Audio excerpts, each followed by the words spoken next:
নতুন বছরের দ্বিতীয় দিন, জানুয়ারির 2 তারিখ। আর জানুয়ারির 2 তারিখে আমি শুধু আপনাদেরকে আমার বাগানে করলার ফলন কিরকম হয়েছে সেটা শুধু একটু ঘুরে দেখাই। এর ভিতরেও অনেক মানুষকে করলা ছিঁড়ে ছিঁড়ে দেওয়া হয়েছে, তারপরেও আমার বাগানে কি পরিমাণ করলা আছে। এখন যে আবার আরেকটা ব্যাচ করলা আমি উঠাবো, কি পরিমাণ করলা আমার বাগানে আছে চলেন আপনাদেরকে দেখাই। প্রথমে এই পাশে দেখাই, আমি কিন্তু শুধু আজকে আমার বাগানের শুধু করলার ফলনই দেখাবো, অন্য অন্য কিছু পরে দেখাই। আগে করলা দেখাই চলেন।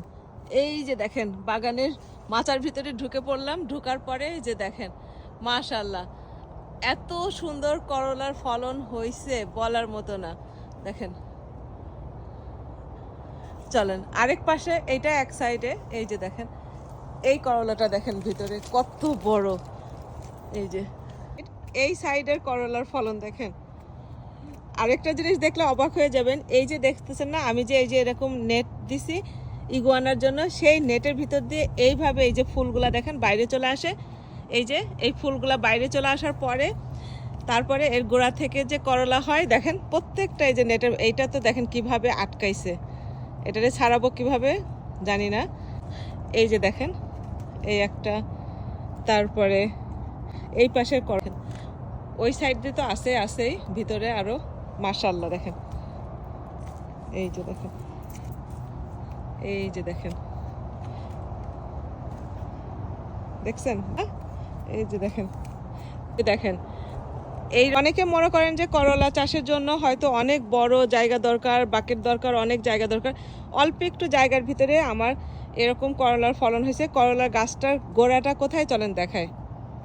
আর হ্যাঁ আরেকটা কথা, এটা কিন্তু শুধু আমাদের ফ্লোরিডাতেই সম্ভব। জানুয়ারি মাসে 2 তারিখে যেখানে কিনা অন্যান্য জায়গায় স্নো পড়তেছে, স্নো দিয়ে সবকিছু ঢেকে রয়েছে, সেইখানে আমাদের এই এত সুন্দর আবহাওয়া আর এত সুন্দর ফলন।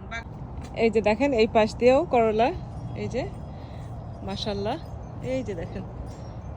আর চলেন করলা গাছের গোড়াটা কোন জায়গায়, এই দেখেন এই পাশেও করলা হয়ে গেছে ফাঁকে ফাঁকে। এই যে দেখেন, ও মাশাআল্লাহ এখানে একটা কত বড় করলা। এই যে দেখেন, এই যে কতটুকু একটা পটের ভিতরে আমার এই যে করলা গাছের দেখেন, এই করলা গাছের এইবার নিয়ে যে কতবার যে আমি করলা গাছ থেকে ফলন উঠাইলাম, তারপরেও দেখেন মাশাআল্লাহ। আর এই সিম গাছের ইয়েটা দেখেন, গোড়া দেখেন কতটুকু একটা পটের ভিতরে, এই যে সিম গাছ কতটুকু একটা পটের ভিতরে, এই যে বটবটি গাছ, বটবটির যে কত বটবটি খাইছি এইবার। আর এগুলা বেসন রাখছি, এই যে দেখেন এটা বেসন রাখছি, এই যে দেখেন মাশাআল্লাহ। এই যে এই পাশে আরেকটা সিম গাছ, এই যে দেখেন আরেকটা ব্যাস সিম পাড়ার সময় হয়ে গেছে। রূপাপুর ভিডিওগুলো ভালো লাগলে শেয়ার করে দিবেন, এটা আমার শখের বশত করা। এখন আমি মাশাআল্লাহ সাকসেস। এই যে দেখেন এগুলো বাড়তি হয়ে গেছে, এগুলো ছিঁড়তে হবে। এই যে দেখেন রূপাপুর সিম আর করলার ফলন দেখাইলাম।